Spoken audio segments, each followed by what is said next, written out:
পাখির ডিম চাপ। নামটি বেশ অদ্ভুত মনে হলেও এই খাবারটি খেতে আমরা গিয়েছিলাম মিরপুরের ঐতিহ্যবাহী মিনু ডিম চাপে।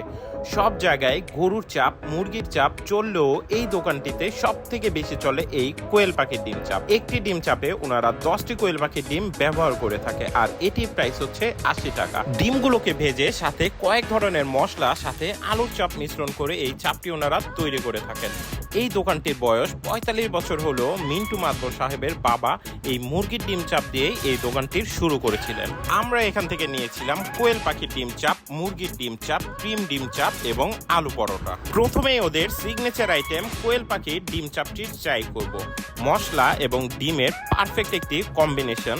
আসলে এত দূর থেকে এসে নিরাশ হইনি। এরপর এক এক করে বাকি আইটেমগুলো ট্রাই করি। আসলে আপনি যদি ডিম লাভার হয়ে থাকেন তাহলে আপনার কাছে বেশ ভালো লাগবে। এছাড়া এভারেস্ট।